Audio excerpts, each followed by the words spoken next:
Amber Alert Podcast.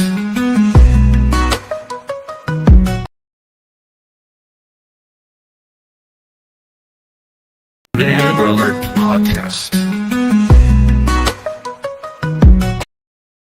Amber Alert Podcast. Sorry about that. Welcome, episode 4, Amber Alert Podcast. I am your host, Amber Starkey. It is a great day to be alive. I am turning this mic down a little bit. Give me a second so I can get live on Instagram. Looks like it's live. Good. Yeah, there I am. Welcome, guys. Sorry, this sounds ultra sensitive and loud. Leave me a comment if it sounds too loud. I feel like it's creating a little bit of an echo because it's so sensitive. Well, guys, there is a ton of news to go over today, and some of it is going to be a few days old just because when I see stuff, I save it because I want to talk about it in the podcast, and then I end up, not doing it for a couple of days. So, some of it's like a few days old, but it still is. It was breaking at the time, at least. So we'll go over some news, and then I don't have much of like a UFO update, just because there hasn't been a ton regarding that. Always keeping an eye on it, of course. We keep getting closer to Trump's inauguration. I think we're at 40 something days now. And I don't know, what's going to be the first thing he does.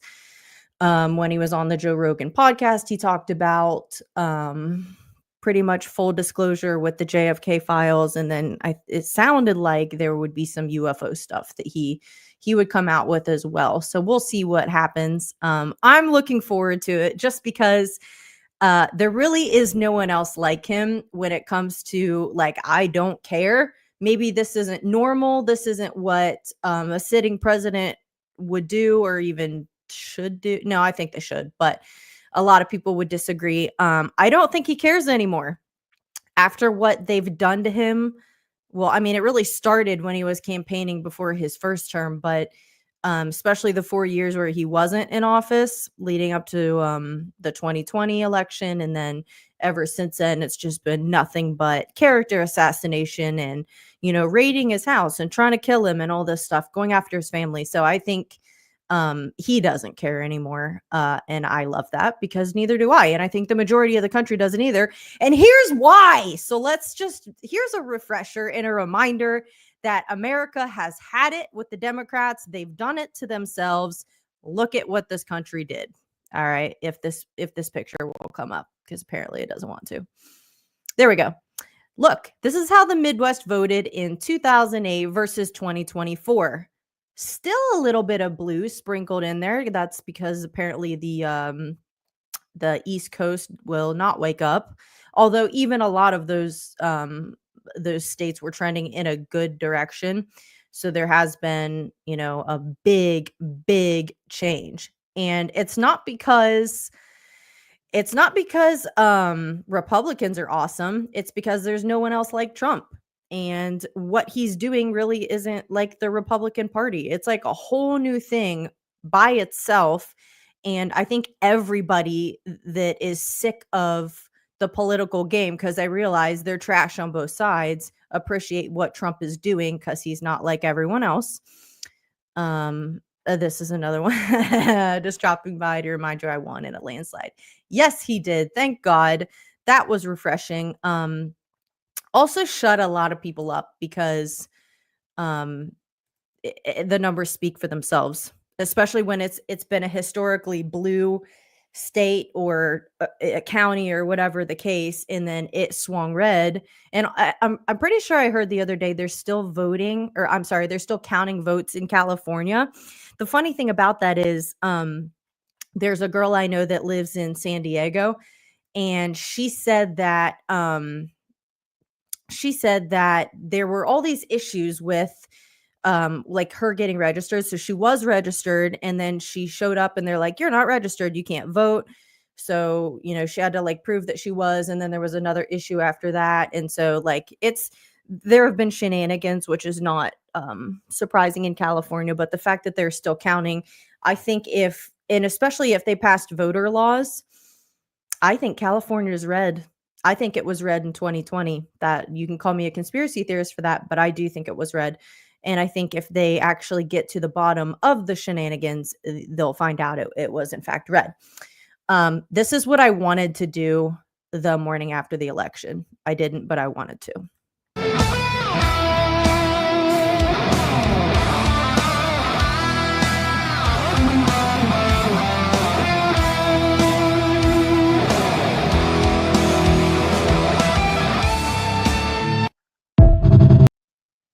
What a blessing. What a time to be alive. I'm telling you, going into this next year, it's going to be like another world, and we're going to have 4 years of just acceleration. What a time to put your foot to the pedal and like get stuff done, take ground, do all kinds of things you never thought you could do. Maybe you wanted to, you didn't have the resources, you felt held back. Oh, what's the point? Now is the time. There is a point, and you should do it now. In fact, start today. I wouldn't put it off another day. You've got a window of opportunity here. Take advantage of it. All right, let's move on, see what all is in the news. I don't know why it keeps doing this. I click on it and it doesn't come up, and then there we go. All right, Trump already making moves with Bitcoin, $100,000. You're welcome. Together we will make America great again. So it crossed $100,000 per coin, and Trump is taking a victory lap. He will be the most pro-crypto president we've ever had, but will also ban CBDCs. I actually don't know what that is. Biden and Kamala weaponized the federal government and SEC to do nothing but attack and prosecute crypto. Time to unleash it. Yeah. I don't know what all of that means, but it's good news, especially if you are an investor in that. That's the thing too. Yes. So it's not just crypto and Bitcoin. Now with Trump coming back in, because like one of the first things Biden did when he took office was shut down the Keystone Pipeline like an idiot. Trump had us energy independent. In fact, let me go off for a second.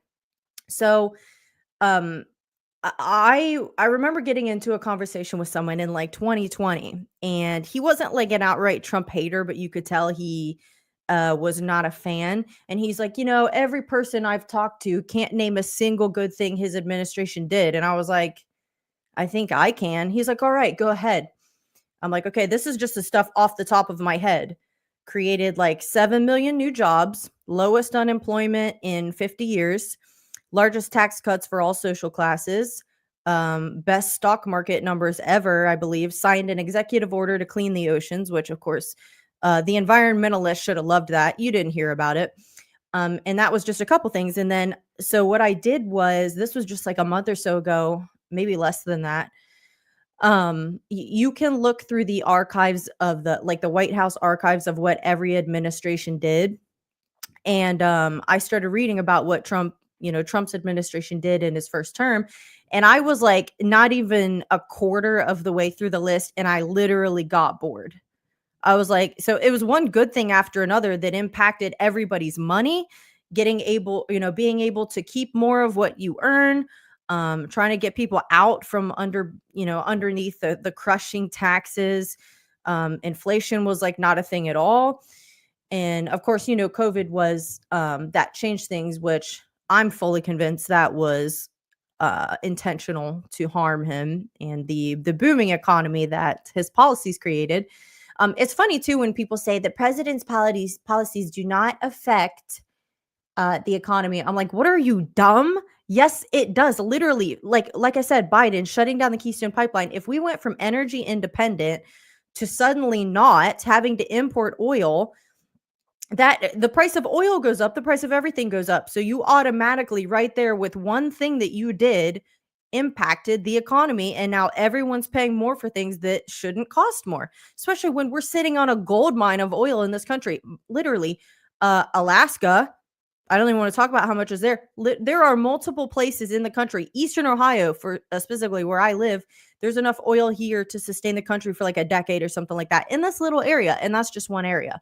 So yes, it directly affects it. And his administration did one good thing after another that of course he didn't get credit for. But if you really want to, I hate using this terminology, but educate yourself, go read the administrative notes on what they did for his first term, and you'll probably get bored like I did and see that he actually did a lot for the American people. So stop watching the media. If you're one of those people, I don't think he did good things, I think he's an awful person, turn off the news and actually go read some actual facts. Speaking of the news, look at this. This is hilarious, and I'm actually not surprised. MSNBC ratings collapsed to its lowest since July 19th, 2004. 20 years, guys. 38,000 total viewers in the 24 to 54 age range. Yeah, because they're awful and everyone's sick of it and insufferable and no one can stand to listen to them. And what is going on with her ever receding hairline? I feel like she has the money to fix that.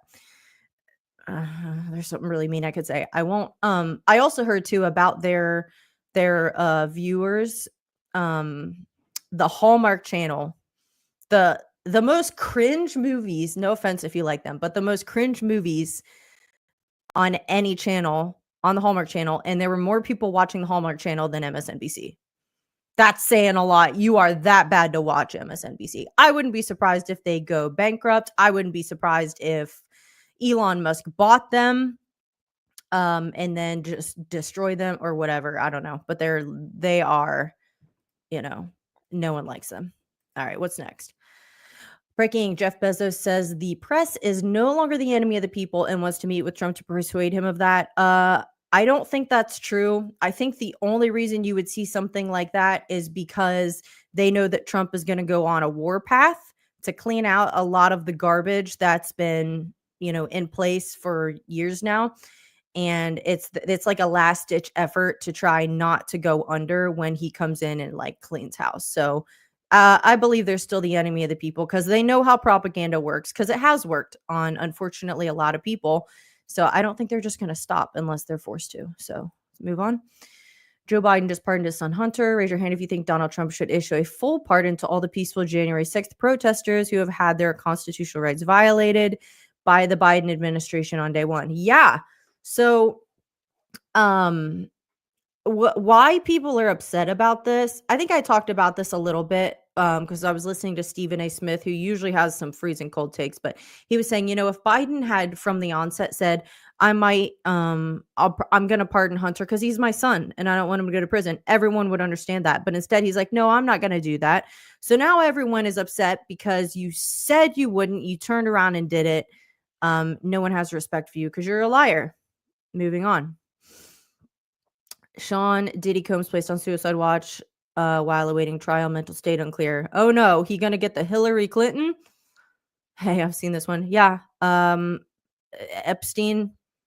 I'm kind of surprised. Well, who's his girlfriend? Is it? I don't know how to say her name. Like Ghislaine Maxwell or whatever. I don't know how she's still alive unless she's not talking, because I haven't heard much come from that. So she decided she is not going to sing like a canary, or I don't know. She's got to know stuff. My husband said, hello. Hi. Glad you're tuning in.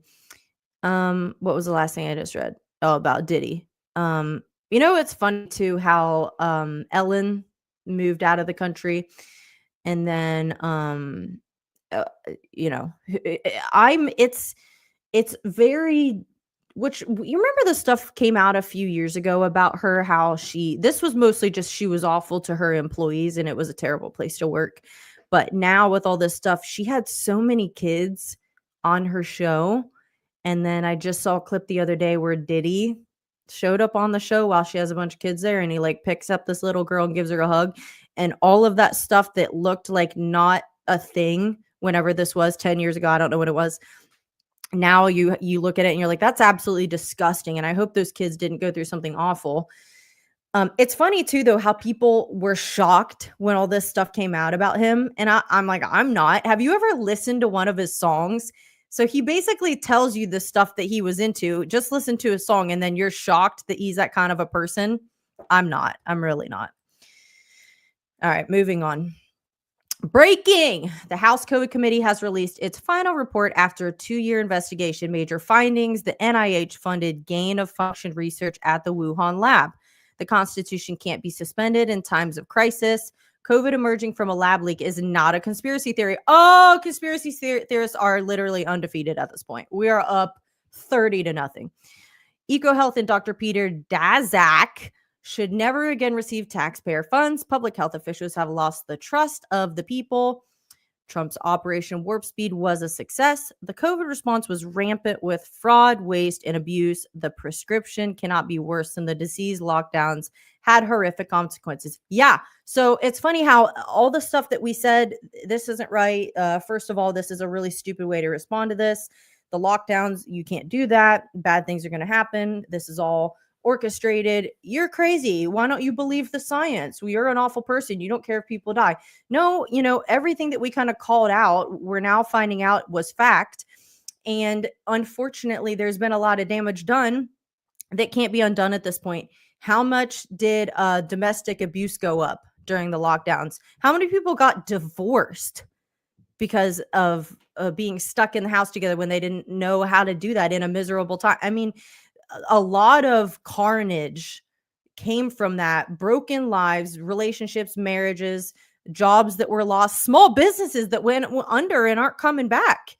And then to say nothing of the fact, the vaccines, the jabs. Oh, we promise they're safe. Trust the science. Just make sure you get it. In fact, you have to get it, or else you can't travel. You can't go do anything. You know what? You don't develop a vaccine in 8 months or whatever it was. Ebola, when that vaccine was developed, it set a record, and it took 5 years to get that vaccine done, and that set a record. So you're telling me 5 years was a record, and you got it done in 8 months, and we're supposed to not think we're the lab rats if we have to take it. Sidetrack real quick. My husband said, hey, you know the difference between these Christmas lights and Epstein? Yes, the Christmas lights are not hanging themselves. Wait, that would make them the same because he didn't hang himself either. So I don't know. You'll need to hanging Christmas lights. Everyone give him a hand clap because they look really nice.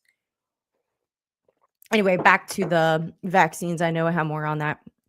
This guy. NIH health data chief admits COVID vaccines are behind global surge in sudden deaths. Yeah. There's a whole account on Twitter called Died Suddenly, or it's like hashtag Died Suddenly, and all they do is collect stories of young healthy people that drop dead all of a sudden, myocarditis and all these other things, and we're all supposed to just be like, that's odd. No, everyone knows what's going on. What's next? It's DC Drano. It's now proven COVID was man-made. It came from Wuhan and Fauci helped create it. Yeah, why is that little weirdo midget not in prison? The conspiracy theorists are undefeated at this point. Like I said, in honor of Fauci being proven to be a mass killer who used the government to suppress life-saving drugs during COVID, the wellness company is having a Cyber Monday sales antibiotics to stockpile for your family this winter. Yeah, so I just saw something the other day that ivermectin, you know how everyone's like, I can't believe people are taking what is it, like a horse med or whatever. But it's very effective for multiple things apparently. So another thing that ridiculed for until you give it enough time and then it comes up. Conspiracy theorist starter pack. Yeah, literally having a functional brain. And like I said, the ability to recognize patterns, and congratulations, you're a conspiracy theorist. Before I move on, I have a video. If you don't know who Wendy Bell is, if you're not like local to Pittsburgh, you may not know who she is. I love her. She's awesome. I actually met her at a previous job I had. She was a main anchor for a local station here in Pittsburgh, and she has like her own app and everything because she kept getting kicked off of social media, and she's had like big people on her show. Who was the guy that developed the QR code? Pulitzer. I forget his first name. That guy was on her show. He also was the one I think that found the problem with the Dominion voting machines in the 2020 election, how they said they can't be hooked up to the internet. And then he hooked it up and he's like, there's a connection coming from China that I can see right now. So he was on. She had I think a Pennsylvania state senator at the time, or someone like that. So she's had some big names on her show. I love her. And she has an interesting perspective too, because she used to work for the media. And so I love her. Let's listen to what she has to say. The last hour, if you're listening on the Wendy Bell Radio podcast, hour number one. Hold on. Sorry, I'm backtracking a little bit because we were talking about the media and how they're potentially going under. And I meant to play this then and I forgot and got started on COVID. So we're just going back to what I said a couple minutes ago. We ended with this idea that the news, the way they've been doing it, and I've watched it. I watched this. For the last 10 or 12 years, I watched it in the newsroom. I watched it as the main anchor of the television station where I worked. And I say main anchor because I dabbled in all things. I watched the infiltration of our newsroom with activism, with liberalism. It was never like that. I watched that. Comcast has been watching it too. And so as they're trying to distance themselves from MSNBC, we're giving. What did I just say? MSNBC in trouble. Nobody wants to be associated with them because they see the downfall coming. Birth to a new era of communication, a new place to go. That 3.5 million of you have downloaded our podcast onto your devices and you listen every day. Really? Listen, what did I say in like episode 1? This is why I love podcasts, because they're emerging as where the new thing where people go to get their news and half the time even entertainment, depending on what kind of podcast it is it's a new up and coming thing. And literally this is coming from a person who was part of the mass media, who now has her own show via the internet, her own app, does podcasts, and you get news from her and you actually get the truth. I love her because she won't tell you what to think. She'll say, this is, you have to agree with me. I'm just telling you what's going on. And then of course it's her show, so you get her take on it, but which she's right all the time. I love her. It's amazing.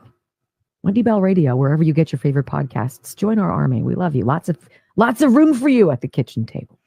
Yeah. So go look for her, Wendy Bell Radio. You can find the app in the App Store, which they gave her a hard time. I think they tried to like kick her out of I don't know if Android did, or it was probably Apple, because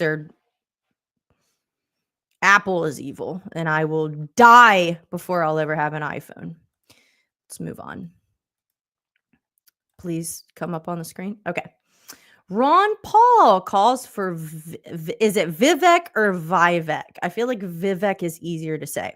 Ramaswamy and Elon Musk's Doge to end all foreign aid. That would be massive.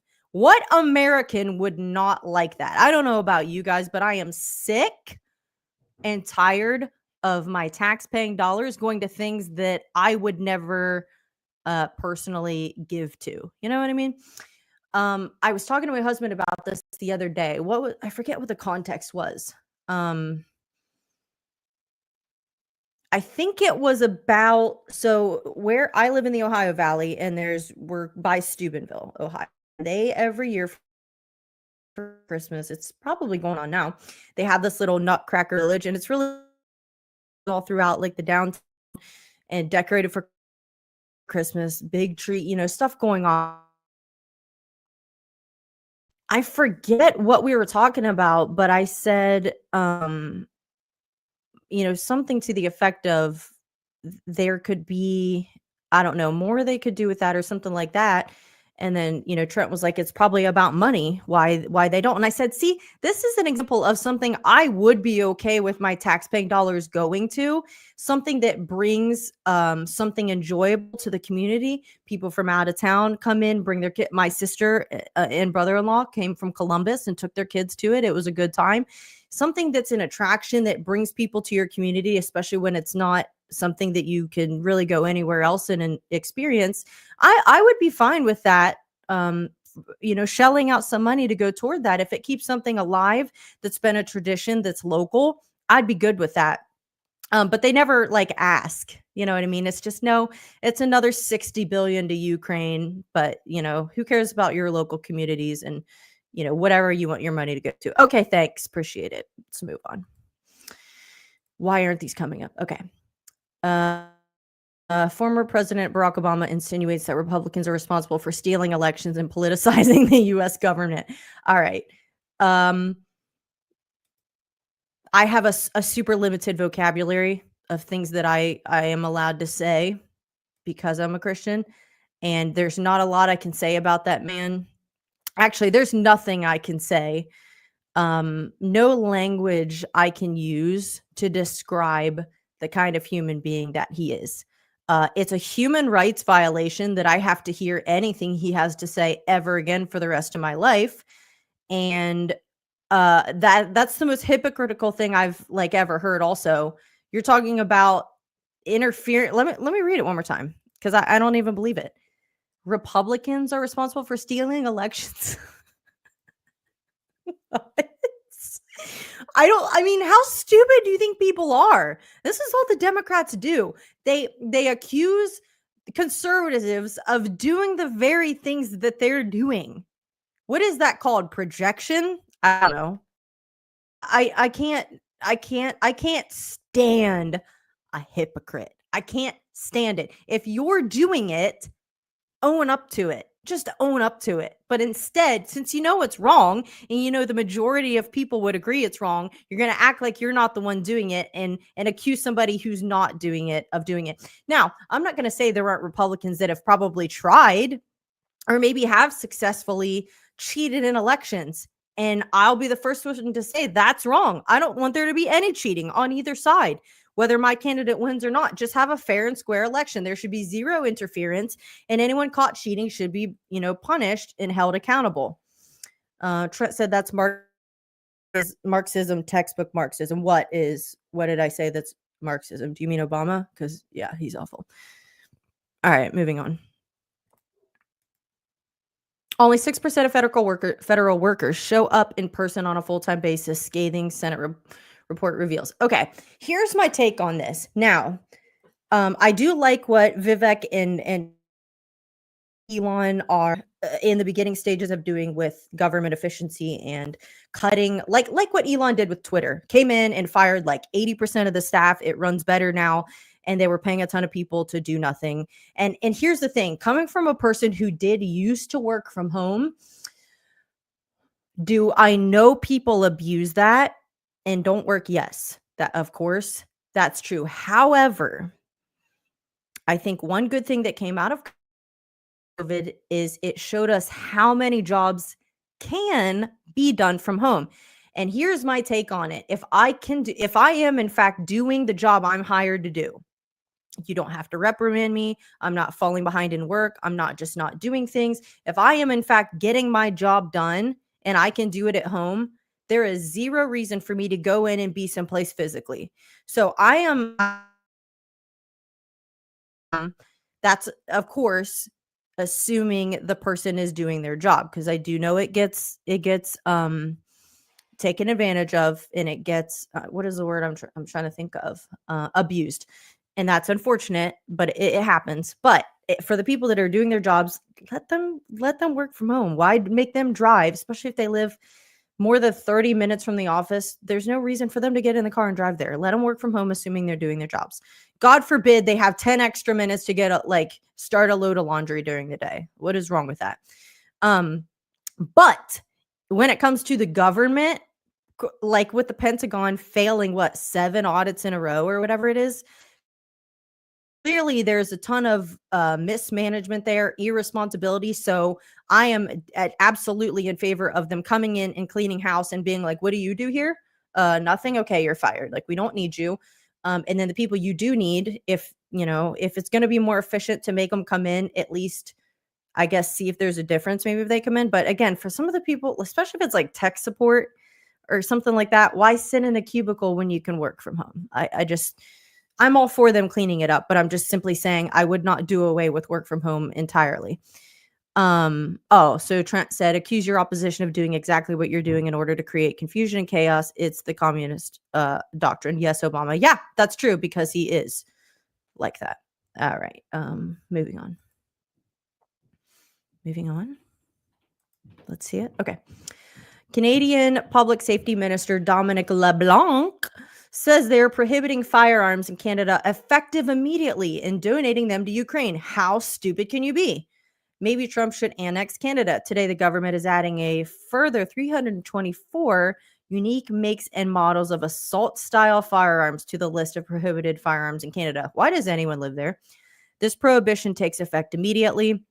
As part of that process, the government of Canada has committed to the Ukrainian government to identify whether some of these guns could be donated to support the fight for democracy in Ukraine.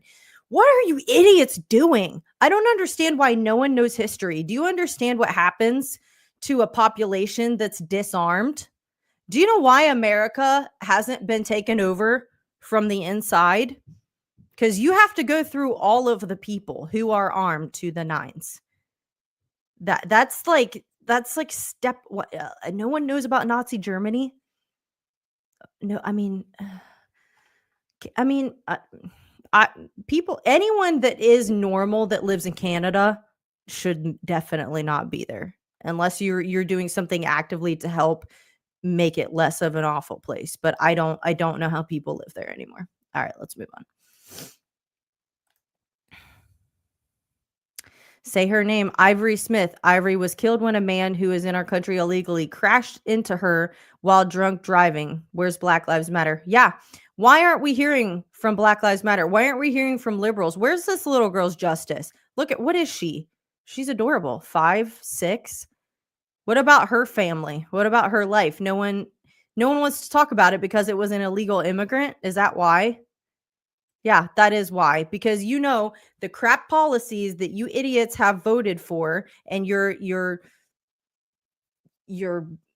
I don't know, obsession with refusing to switch your position on something is why there will never be support for a girl like that, because you're not hearing about that on the news, are you? That, see, and this is another example. Like I said, Trump can come in and he can fix a lot of things, and I know he will. And he's already off to a great start. He's being president essentially before he's president. But you can't undo what just happened to her. Her family doesn't get her back. She doesn't come back and get to grow up and have a life. So this is the policies you put in place matter, and they affect people, and there is irreversible damage. Why the people doing this, and it's intentional. You don't do this by accident. It's intentional. Every single one of them should be held accountable. I'm talking prison. I'm talking Guantanamo Bay. I'm talking whatever the just, whatever the justice should be for the just punishment for selling out your own country when it kills your own citizens. You don't, no one should get away with that. All right. Did you guys hear about the CEO of United Health, how he got murdered? So there's been a lot of, Trent said Trudeau's such a little tool. Yeah. Going back to that real quick. You know how Trump's been talking about tariffs and how he'll put them on Canadian goods and all that. And so they were sitting like near each other at some kind of like dinner. And Trudeau was like, if you impose those tariffs on Canada, our economy won't be able to sustain that. And Trump's like, well, if that's the case, then we can just make Canada the 51st state and I'll let you be the governor of it. Trump is a G. I would not want to get into any kind of argument with him. And I'm on his side and I know he would roast me. And of course, Trudeau doesn't have the huevos to stand up or really have anything to say. Anyway, back to the CEO. So some stuff has come out about it. So he lives in Minnesota. He lived in Minnesota, separated from his wife. They lived in separate homes. He was in New York for like a conference. So he goes out of his hotel at like 6:40 something in the morning to go over. It might have been another hotel, or maybe a convention center or something. I don't know where this convention was.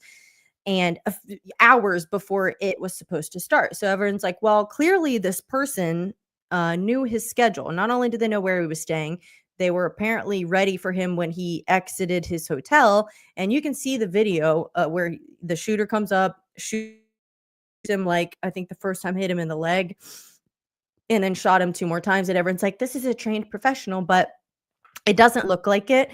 If you watch the video, I mean, I've seen people that know what they're doing with a firearm, and that this person doesn't really look like that. They don't look super confident with their weapon. In fact, it jammed, and like, did you not shoot it first before you go to murder someone? I mean, wouldn't you do that? And then they paid, this is a picture actually. So they paid with, oh wait, no, that's the joke picture. Yeah. Hillary. See, I've heard whispers of Nancy Pelosi. There, obviously Hillary's there because she kills people, but allegedly, I have to say, even though everybody knows what's up. No, I thought I had the real picture in here. Maybe not, but they went into a gas station or a Starbucks and got some coffee, and then paid with cash for most of their purchases. So insinuating they used a card at some point, which no professional would do. You'd also have on gloves. You wouldn't have your face showing anywhere where there's a camera. Like, you're an idiot. I've watched Criminal Minds. Even I know that stuff. I could probably get away at least for a while. Like, you're not a professional to be dumb like that. And then after he shot the CEO, he got onto an electric bike, which you have to have like an app with a card. You don't just jump on those bikes and they go. Like, you have to pay. And so all of it kind of stinks. Don't really know what the truth is yet. It's funny how, though, they're acting like they can't find him. In the UK, you can go to prison for a Facebook post, but you can't find this guy who shot somebody in the street, who used a credit card, whose face is on on cameras. Something is not adding up. I've heard whispers of it having something to do with somehow this guy's connected to like Nancy Pelosi, who, of course, insider trading. Yeah, that's a whole nother conversation. But I don't know what's up with that. Health insurers denying claims today. Yeah. It's not to make light of someone's death, but I've been seeing other posts sort of similar to that. Like, I dare my insurance providers to not cover this now. Like, just like, do you want to be next? Which is, of course, a threat, and we're not supposed to do that, but it's kind of funny. Moving on. I don't know what this has to do with politics, but that's Alex Jones, me eating twice as much meat so a vegan out there isn't making a difference. Yeah, I fully support that. Eat meat. It's good for you. Eat meat. What's next? Oh, this is a sign I saw, not a church or anything, but I had to stop and take a picture of it because it just encouraged me. I was like, that's wholesome. Please play a show. Okay. Yeah, I was up in Findlay, PA after church Sunday. Be thankful for what you have. You'll end up having more. Yeah. See, it's funny because that's like a biblical principle, and I don't know what the township is doing with that sign, but I thought that was encouraging. Do I have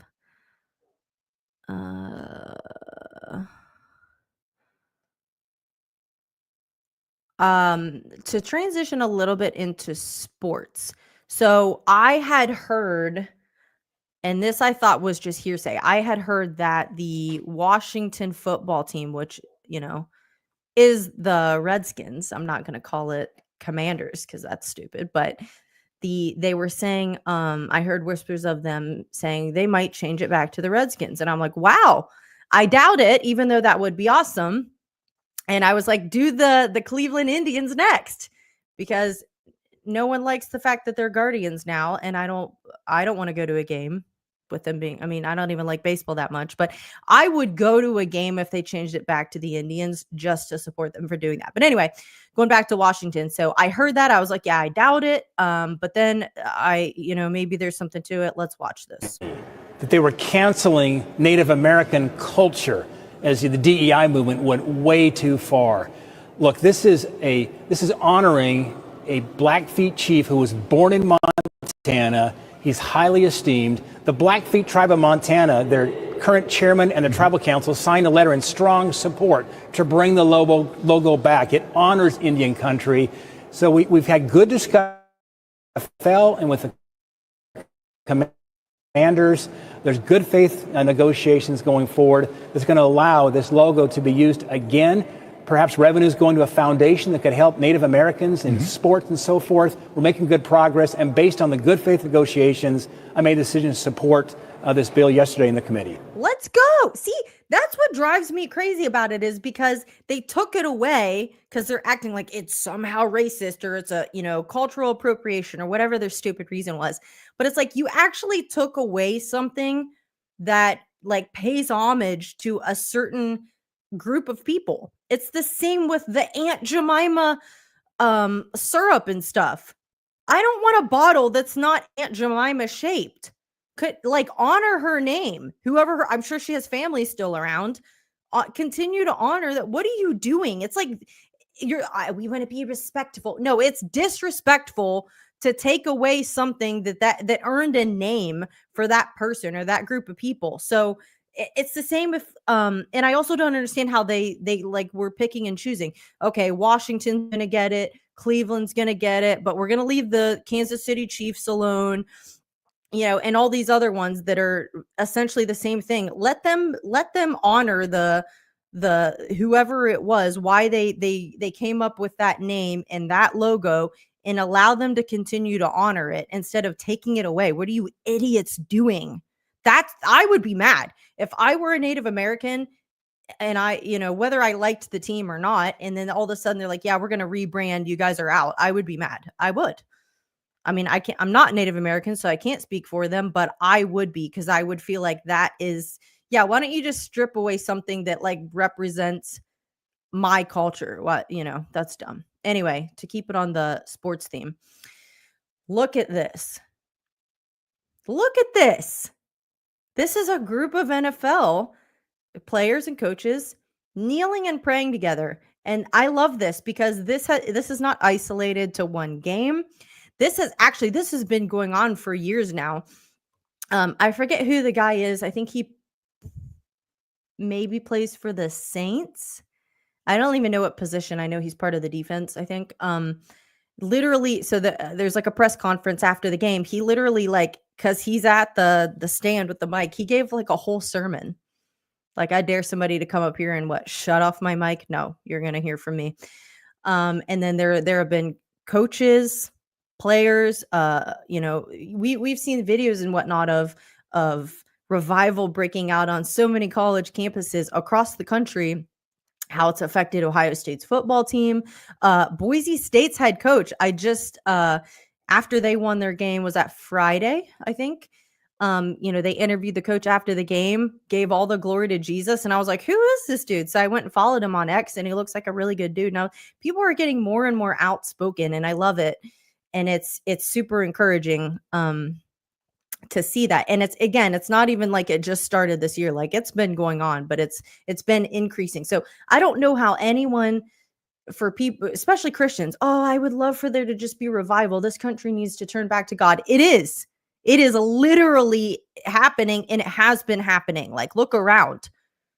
If you've prayed for that leading up to, like, I don't know, whenever you would have started, like, it's been answered. Like, it's happening. That literally hit me. This is probably a couple months ago. I was sitting on the couch and I was praying, and it just hit me all of a sudden. Wow. Lord, I'm seeing things that I prayed for like years ago, months ago, and I am seeing them happen in real time, like specific, the very things I prayed for, I'm seeing them it being answered now. And I was like, that's awesome. So you trust, when you pray, God hears you, and he does care about what you're praying about. All right. This has nothing to do with God, but I saw this and thought it was funny. And this guy is unhinged for this. Look. Now I understand. Yeah, take that. Come on. What is that ref doing? Let's watch it one more time. What a weirdo. Like, let's make love while we listen to Frank White. So tight. Now I understand. Yeah, take that. Come on. Look at how he ran in there like that. If I were the player, I'd be like, all right, bro. Like, I would have turned around and be like, I'm out. All right, here's another thing concerning sports. This is just funny. Is this guy based? This is Scottie Pippen. How many championships would we have won with Elon Musk? That's funny. I saw Elon Musk replied to it and thought it was funny. is Scottie Pippen based? I don't know. I think there are definitely more people that are that, didn't speak. That's the difference between now and like 2016. If you like voted for Trump, you were conservative, you like had to hide it, or it was like to put it in the vernacular of like Mean Girls, it's social suicide. Like a lot of people wouldn't say it out loud, even if they were. But things have definitely changed. Oh, you know what? There was one thing I wanted to drop in here. If you can just give me a second, I'll see if I can find it. Because I just saw it today. It obviously, like, it just came out today, but I did want to talk about it real quick. If I can find it, if you can bear with me. I don't know if I have the patience for that. So I'll see if maybe I can come back to it. Anyway, to keep it on the sports theme. So we had the conference championships this weekend, basically. And so here's the hierarchy of the teams that I like. Ohio State first. That will never change. I was born and raised in Ohio, been a fan since I was like born. They'll always be number one to me. Second favorite has always been Texas. I don't have a reason for it, except that started when I was a kid. I don't know. I don't know why. I've always liked them. They're my number two. So if Ohio State and Texas are playing each other, I want Ohio State to win. If Ohio State does not, they're not in the game, I want Texas to win. Third favorite is Arizona State, only because I'm alumni and I didn't even go there in person. But I just kind of, got grafted in. So Ohio State did not play in the Big Ten championship because we lost. I'm not even going to talk about why, because I don't want to say it out loud. Texas played in the SEC championship. That game was awful, really hard to watch. In fact, I stopped watching because Georgia is not a good team. They're not. And honestly, I don't really think Texas is either. I think it's a mistake to not play Arch Manning more. I almost feel like they've regressed a little bit. But they're frustrating to watch. They killed themselves with penalties. Georgia is not a very good team. Should have been. In fact, if you looked at the numbers, at least in the first half, they should have been blowing them out. So it's really frustrating. Georgia had to go into 8 overtime to beat unranked Georgia Tech at home. They're not a very good team. Anyway, that was hard to watch. And then I will say this, though. Arizona State, what is going on? 3 wins last season. 3 wins. All right. Kenny Dillingham, if he's not like coach of the year, I don't know who will be. He's like 34 years old. He is super aggressive. If any of you remember Mike Leach, RIP, he was my favorite college football coach. The guy, he was a psycho.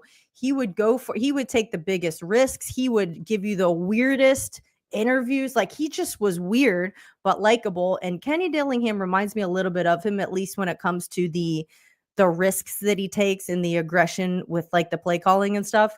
He'll call for an onside kick in the second quarter, just stuff that's like, not that you're not allowed, but it's just like people don't really do that. So our star running back, Cam Scadaboo, when we played, we had BYU at home, and BYU was like number 6 at the time. And Cam ran in for his 3rd touchdown in the first half. So it was 21-0 or 20-0 at this point. And he ran out the back of the end zone, and someone was there and he signed put his autograph on something. So they threw a flag for it. And as soon as he gets back to the sideline, Kenny Dillingham is like pushing his way through the team to run him down and like chew him out for doing that, because it cost him a penalty, So I like him a lot because he's young. Yeah, he's always yelling and fired up, but he is a good coach. And it's hard to defend a team that's that aggressive with the kind of offense they're running. They're finally interesting to watch, because Arizona State's been awful for the longest time. So interesting to win the Big 12, your first year in it. Projected to come in at the beginning of the season, projected to come in second to last and to win it, and then now be in the college football playoff. It's just What a dream season for them. Even if, the first game they have, which they have a bye for the first week, but even if they lose, just like super proud to see how far they've come. This is sorry, this isn't better quality because I recorded this on my phone, but this is from Saturday during the game. It's 4th and 1 inside our own 35, and look what he does. With Stovall getting behind everyone, what a play call of Kenny Dillingham and his coaching staff. An explosive play on a massive 4th down. Oh my goodness. I went for love him. 63 I love yards. it. 34-year-old 4th and 1 inside your own 35. Instead of giving it to Cam Scatterbo, he can run through everybody. He doesn't go down. In the first half, Iowa State had 98 total rushing yards. The whole offense. Cam Scatterbo had 95 yards after contact in the first half. I mean, the dude, he's something else. He's a lot of fun to watch. But anyway, let's move on. I don't even know if I have anything else related to sports. Maybe I do. What's this? Jameis Winston. The Jameis experience is like if you took the Flacco experience and had Michael Bay direct it. That's true. Jameis Winston is a national treasure. Yeah, he throws picks right and left, but it's worth to have him around. I appreciate him very much. He actually cares and he actually tries, and he has my full respect. I love him. All right. Back to what is this? When Disney makes a movie about Greta Thunberg. Yeah. Why? It's not just Disney, it's also Netflix. Here's the thing. Entertainment. So not only are there like millions of books out there, plenty of interesting stories. You can make a movie or a TV show out of an already existing story. You also can write your own and make new ones. So here's the thing, is the pandering to minorities. I don't know who would even like that, because I don't care if you want to write your own story or create, a movie or a TV show based off of, the main character's Black and they were a real person. Great. That's awesome. Do that all day. The thing that everyone finds ridiculous is when they take a true story, a real person that was white, and they make their character Black or Indian or something, anything but white. It's like that. That doesn't make sense. If you're going to do that, then write your own story and you can make the character whatever you want. That's fine. But don't take a true story and change the details of it and make the person not what the person was. That's what's ridiculous about it. I think everyone has had enough of it. And I don't know who would enjoy that level of pandering. It's ridiculous. Let's move on. What else we got here? Oh, I forgot about this. Rodney Howard-Browne. I love him. How many survived with me? Woo, that was close. Yeah, I don't know who started this, but someone was saying that there's going to be an alien invasion December 3rd and 4th. This is the kind of stuff you have to watch out for, because like I said, the whole UFO thing is a real thing that's been going on, but you do have people out there that they do make up things for attention.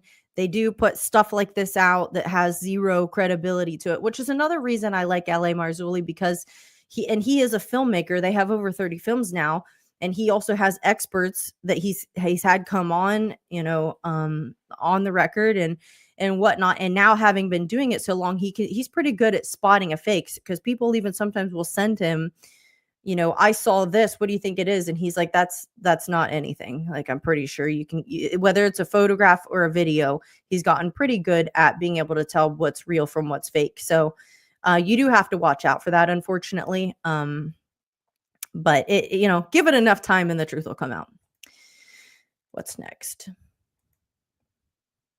Why haven't I made any friends at church? Me when church ends. Yeah. I don't even know why I put this in here. That actually is me. Not because I don't love my church. I do love my church. For example, so this morning at church, we were like 7 minutes into worship, and I was just like, man, I feel great. Like, I feel great. No reason. I was like, I feel great. It feels great in here. I don't even know how else to describe it. So, worship goes on, and then the message starts, and it's great, and it keeps getting better. as it goes on. And my church goes for about 3 hours. All right. Not everybody can do that. Not everybody would do that. But here's the thing. So at the end of, and this is why I love my church. I love it because the reason it goes 3 hours is because my pastor, he does everything he can to eliminate himself in the human religious, you have 28 minutes for your message, you have 40 minutes for your message, we have to be out at 11:30 sharp. People, the other churches are beating us to the restaurants, and no one wants to stay that long. The Steelers play at 1:00 and we're in Pittsburgh. Everybody wants to watch that. You got to get to your car. Just get everybody out. He does like the opposite of that. If the Lord is here and he's moving and he's touching people, I'm not cutting this thing off. I will never do that. This is a place, this is God's house. We built this for him. We come here to worship him. This is all about him. So if he's moving, then we're staying. And you're not a prisoner. You're free to go when you want. But that he's been highly criticized for that. And a lot of other people that have observed his ministry, people have told him that, I don't know how you get away with that. How has your church grown? Who likes that? Who's going to go to that church and stay there that long?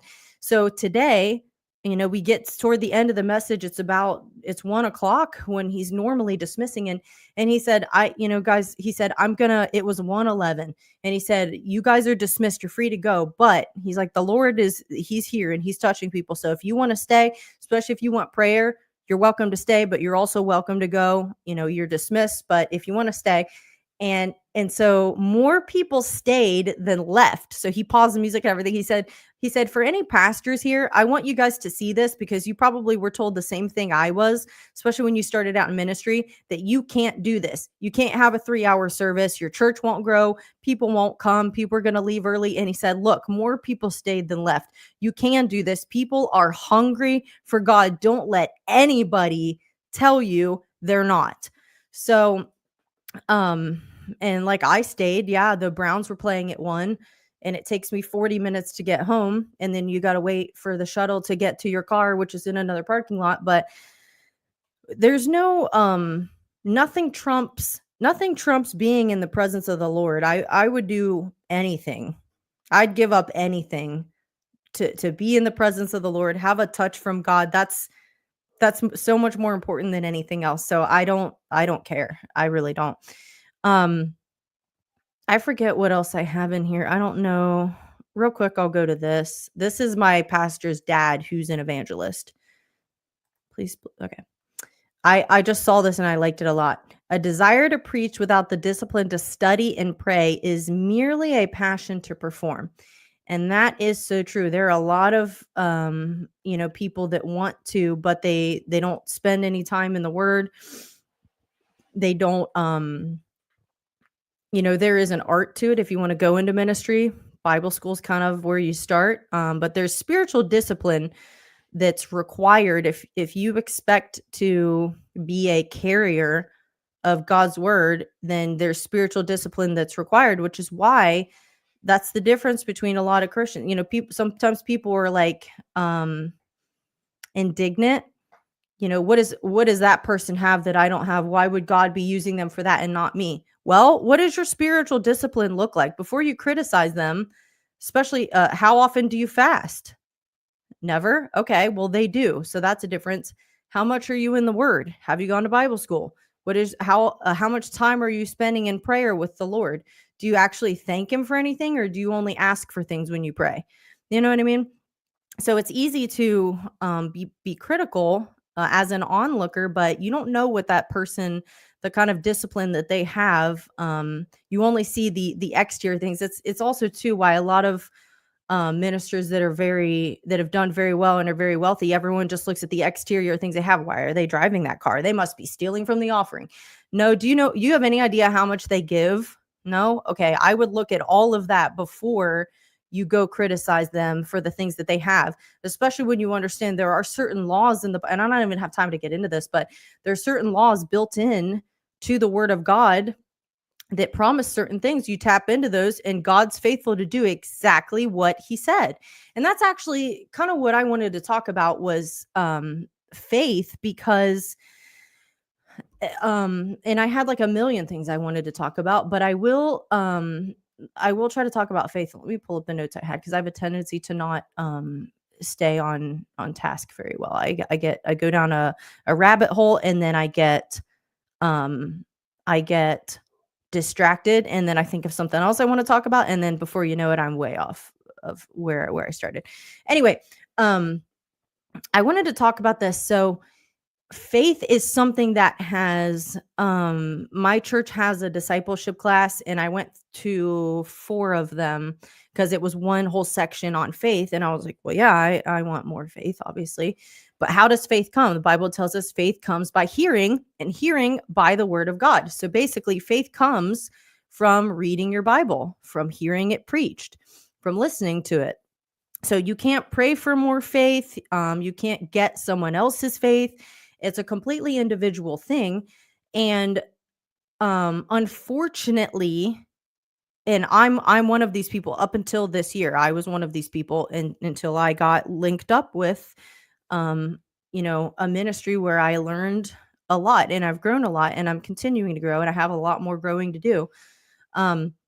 But I was one of these people. It's kind of like you have faith, but to a certain extent. For example, Christians, you have faith to get saved, right? Oh, yeah. It took faith to believe God when he said, repent, turn from your sin, ask Christ into your heart. He will make you clean. He will be your substitute. You will be reconciled to the Father, and then you'll have eternal life with me.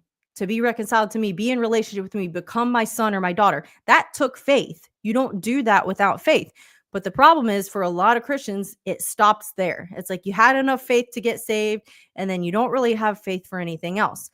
But the big thing about it is every single law, every single promise in the Bible is activated by faith. We don't get any of them without faith. Look at Abraham, for example. It says he had faith and it was credited to him as righteousness. I think we maybe talked about this last episode. Is he didn't know where he was going. God just said, leave your father's house and go to the place I'll show you.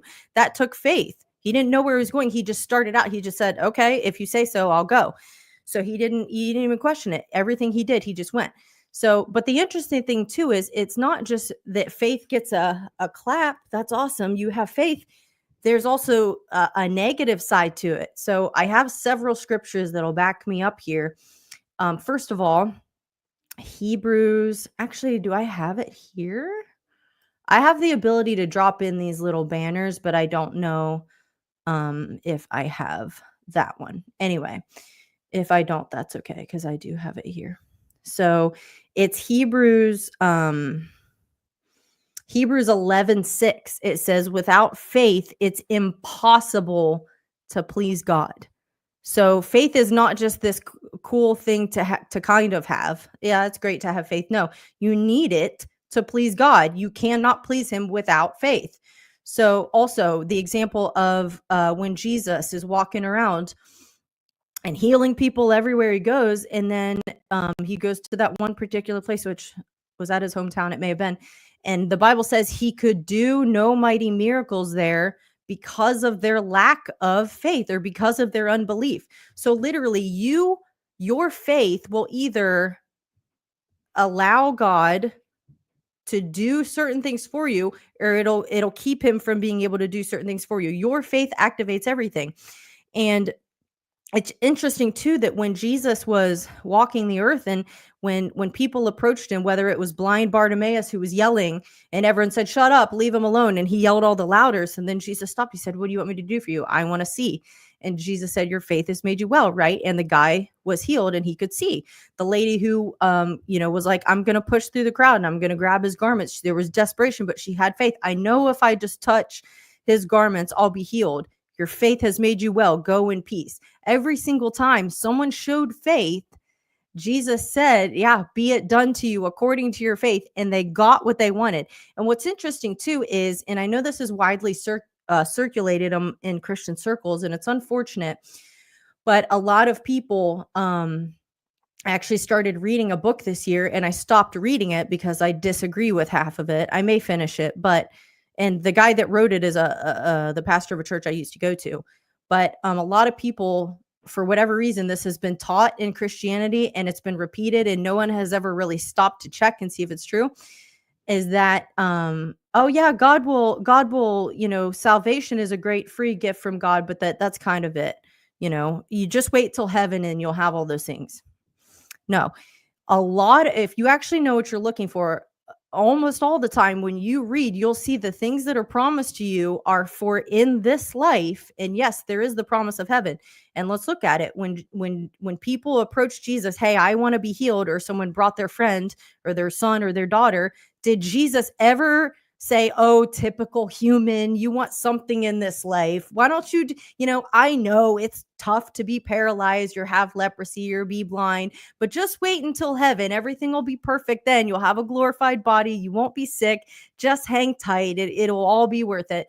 No, he literally never did that. Every single person that came, I want this, I want to be healed, he healed them. It wasn't wait until heaven. You get it now.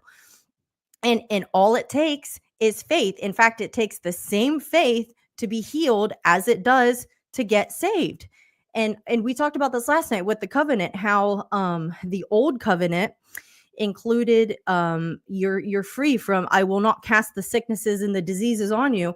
So if healing, health and healing is promised under the old covenant, and then Hebrews tells us we have a better covenant established on better promises, then the better covenant also has to include healing, or it's not a better covenant. And then God's a liar. Well, we know he's not. We can trust him and his word is true. So if you got to be healed under the old covenant, then I definitely get it now. And if people would just get their faith behind that, because it takes faith to receive it, boom, there's your healing. And you don't have to wait until heaven or put up with it. This is just how things are this side of eternity. No, that's from the devil. The Bible says to resist the devil, resist everything that comes from him. Get your confession lined up with what God's word says, speak it out of your mouth, put your faith behind it, and God is faithful to do exactly what he said he'll do. And that's the thing too, is people read the Bible like, yeah, I know that happened in the Bible, but that won't happen today. Why not? Why? Did God change? No. Literally, Malachi 3:6. It's right here. For I, the Lord, do not change. So whatever his will was when we read the Bible, that's still his will today. Here's another one. Hebrews 13:8. Jesus Christ is the same yesterday and today and forever. This is actually the verse that I mentioned Mahesh Chabda. We watched his video where he had the experience of being taken to heaven.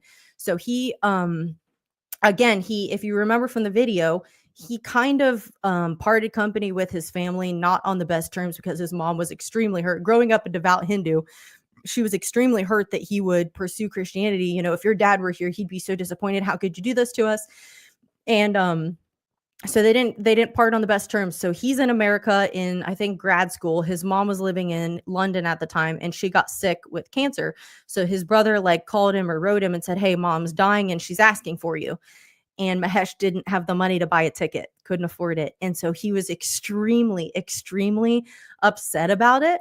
And this is when the Lord spoke to him and he said, I am the same yesterday and today and forever. And Mahesh is like, okay, good. No, I am the same yesterday and today and forever. And he's like, all right, pray for your mother, is what Jesus said. Pray for your mother for healing. And he was like, all right. So he prayed for her. Again, he's in America. She's in London. She gets healed of her cancer. Doctors have no earthly explanation for it. And she lived another 20 years. And that was what really kicked off the ministry that he had.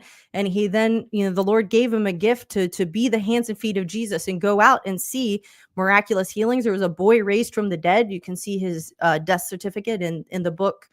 I think it's one of his earliest books. It's called Only Love Can Make a Miracle.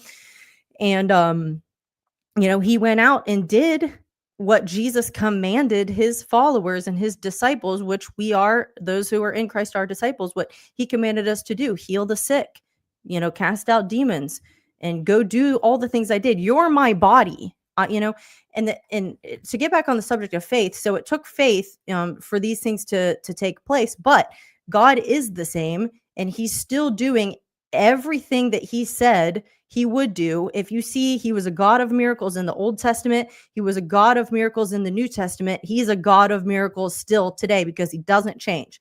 Here's another one. God is not a man that he should lie, or a son of man that he should change his mind. See, he doesn't change. So if he cared about people and wanted to see them delivered, he still does. Are people not sick anymore? Are they not oppressed anymore? Are they not demonized anymore? Are they not dying anymore? They are. He still cares. He hasn't changed. Has he said, and will he not do it? Or has he spoken, and will he not fulfill it? You can take him at his word because he will do it. And I love this too, because, Jesus said, I came to do the will of the Father. Okay. So let's look at what Jesus did while he was here. What did he do? Yes, he taught the word with authority, but also he healed the sick. He cast out demons. He raised the dead. He delivered the oppressed people. And then I believe it's 1 John. It says, this is the reason the Son of Man came into the world, to destroy the works of the devil. So what are the works of the devil? Everything Jesus spent time undoing. So that tells you the sickness is not from God. The poverty is not from God. Whatever else is going on that's kept you bound and kept you down comes from the devil. He came to undo the works of the devil, to destroy them. You have Jesus living on the inside of you. You have his authority. I have that too. This is what he said. All authority in heaven and earth has been given to me. And then he turned around and he gave it to the church, who's his body. And what I wanted to get to, here's one more.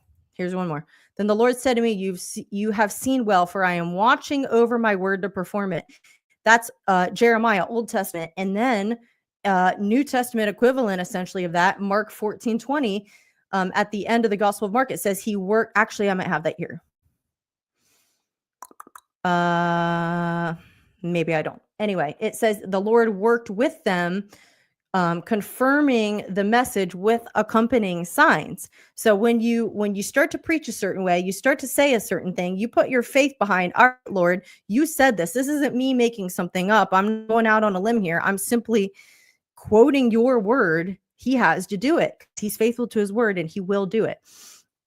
And the awesome thing about this is yes, we have faith, to I said, to get saved, but then it kind of stops there. But if you continue to press in and put your faith out for other things, one, because it's impossible to please God without faith, but it's also a negative thing to have unbelief. Remember, he couldn't do miracles there because of their unbelief. Also, in Mark 16:14, whenever he reappeared to them, it says he rebuked them for their unbelief and their hardened heart. So it's not just, hey, you don't have faith and I wish you did. There's a rebuke for having unbelief. And then in the Old Testament, if you remember when Elisha, there was famine in the land, it's 2 Kings 7. And Elisha said, the flour or barley or whatever will be sold for this amount. And then there was the captain who said that couldn't happen if even God himself opened the windows of heaven. So then that's toward the beginning of the chapter. If you go all the way down to the bottom of the chapter, the very thing Elijah prophesied was going to happen happened. But remember what he said to the guy when he said that couldn't happen. Elijah said, it will happen, but you won't eat any of it. So you go to the bottom of the end of the chapter, and exactly what Elijah said would happen. It sold for that amount, but the guy didn't eat any of it because he got trampled by the people and died. That is an example of unbelief. And that was a horrible consequence because God couldn't do that. I would not talk against God and the things that he's capable of doing. Also, the word of God will not fail. That's in Luke. But another Old Testament example is, if you remember when the spies were sent to spy out the land that God said, I'll give you this land. They sent 10 of them, right? And it's in Numbers 14:36. And the 8 of them, it says they brought back an evil report.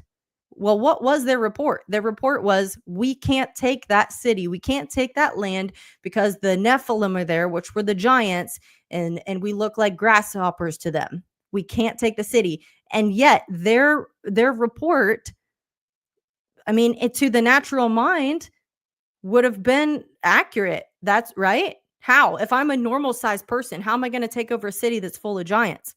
So, but it's described in the Bible as an evil report because it was full of unbelief. And then you have Joshua and Caleb who said, yes, we can take the city because the Lord has already said he'll give it into our hand. So, see, God hates unbelief.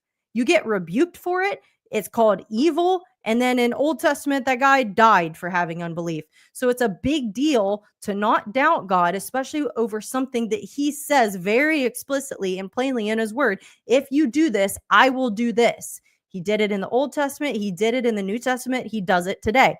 Put your faith out behind it and trust that he'll do what he said. And the awesome thing about it too is that it's made, not only is it idiot proof, it's very simple, but we don't even have to do the work of making the thing happen. All we have to do is believe what he said and not doubt and not speak against it. You'd be amazed the kind of things that you'll see God do in your life if you don't speak against it. But it is amazing. Like I think we talked about it in an earlier episode.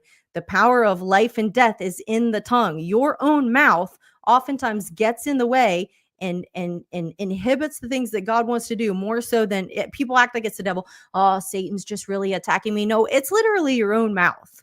You can't get out of your own way because you have an unbelieving heart and you're dumb enough to let it come out of your mouth. And when I say dumb, I mean, this is for me because I lived there. I was like, oh, nothing's ever going to go right. Everything's awful. And you know what? It was. It absolutely was. You get what you say. You really do. There is a reason. There are so many verses, and we could get into if you want to toss out the Old Testament, which you shouldn't, but if you want to get into the New Testament, remember how many times did Jesus say, anything you ask in my name, I'll do. Say it and then believe that you have it and you will. So there's saying it and then there's having faith and boom, you get what God said you can have. So I don't have time because I'm already over an hour now. I don't have time to get into all of the stuff that I wanted to talk about, but actually this is what I was looking for earlier that I thought I had. Hebrews 11:6. Without faith, it's impossible to please him. For whoever would draw near to God must believe that he exists and that he rewards those who seek him. Some versions say that or later somewhere else in Hebrews, it says he's a rewarder of those who diligently seek him. So get in his word. He rewards you for it. Give to your local church and help out other people. He rewards you for it. Have faith. He rewards you for it. You get the things you put your faith out for and you ask him. He hears you when you pray. He's a real God. He is a good father. And I wish, however, it crept into the church to, basically make people think God's angry. He's sitting in heaven angry over sin. He was until he poured out his full wrath on Jesus and there it was satisfied. So yes, he was, but it's been paid for. And now in Psalm, whatever it says, he sits up in the heavens and he laughs. He is a good father. Any parent wants to give good gifts to their children and bless them. And he is the ultimate good father. So you can trust him. And when you put your faith behind things that are, what is the other verse? I think it's in James. You ask, but you don't receive because you ask with wrong motives. But it also says you don't have because you don't ask. And that's the thing too, is a lot of people don't bother asking God for certain things because they think that they've been taught by religion that you shouldn't desire that. It's good enough that you get to go to heaven. If that was all God ever did was send Jesus to pay for our sins so that we could go to heaven, that would still be more than enough. 100% that would be more than enough.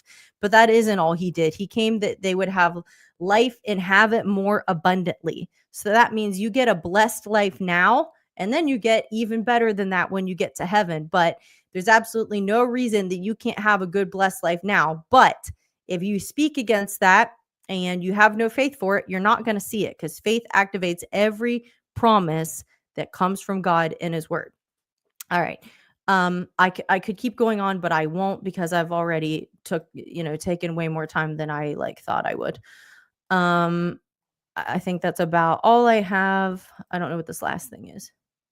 Oh, real quick, a little bit of fitness. Joey Swole, love him. At the gym this morning, I was waiting to use a bicep machine. An older man was on it looking at his phone and hadn't hit a set in close to 4 to 5 minutes. I didn't get angry and confrontational with him or take a photo or video to shame him on social media for bad gym etiquette. Instead, I politely said, "Excuse me, sir, how many sets do you have left?" He immediately apologized and got off the machine saying, "I can have it." I told him no, to please finish up, that it was okay. He again apologized and said that something happened to his daughter and he was trying to text her. I told him I hope everything was okay, to please take his time. The point here is that, yes, sometimes people have poor gym etiquette, often unintentionally, but that is not reason enough to get angry or become confrontational with someone, as we often see on social media. We all zone out from time to time, and you never know what someone is going through. So always be kind in the gym and outside of it. Amen, Joey Swole. Speaking of that, there was a lady at church this morning. She went forward for the altar call, and then my pastor kind of ran into her after that and said, "Can I pray for you again?" And she told him that her daughter died this morning. And he said, and so he prayed for her again, and then they said they're going to pay for the funeral. And then he said, "I want one of the pastors who has a wife. Can the two of you take her home and just spend some time with her today, so she's not by herself?" And he said, "See, this is why the church has to be here, and the church should be growing, because there are real people with real problems that are going through awful things, and the devil's relentless, and he won't stop until he's forced to stop, because the church stood up." And that's so true. That's why, the church does have to be here, and thank God for the prosperity of that church to be able to say, "All right, we're going to take care of the funeral." That's one less heavy item associated with the death of a loved one, especially your own kid. I can only imagine what a blessing at a time like that. So anyway, I've gone for almost an hour and a half, so I am going to end this real quick. Let's go out with a dog video, because look at this one being terrible. Can you imagine your dog doing this? Literally trots off to the other room with, what is that, a turkey? Oh no, he took a whole leg. Rudy, no. No. What I a need bad. help. Mom, I need help. Mom, I need help. He's gonna get the phone. Yes. See, that's what I was gonna say. I would be panicking. No. I would be panicking if one of my dogs did that, because of those pointy, sharp bones, and I would be afraid that they would, put holes in their stomach. Anyway, guys, thank you so much for watching. I apologize for going way longer than I wanted to. Here's the graphic for ways to follow. Whoops. No, that's the wrong one. Sorry. There. If you want to follow, I will post this broadcast to all of these after I'm done. Any questions, comments, concerns, suggestions, there's my email address, or you can shoot a DM. Anyone that wants to make a donation, there are some ways that you can. So I can keep doing what I'm doing, get better equipment, keep growing, all that stuff. I think what I have is sufficient for now. So that's a blessing. Anyway, thank you for tuning in. I don't know when episode 5 will be yet. I will post it probably the same day. I will have more free time this week going forward. So hopefully maybe I can do at least 2 per week. I'll keep you posted. God bless you. I love you. I appreciate you. And I'll see you next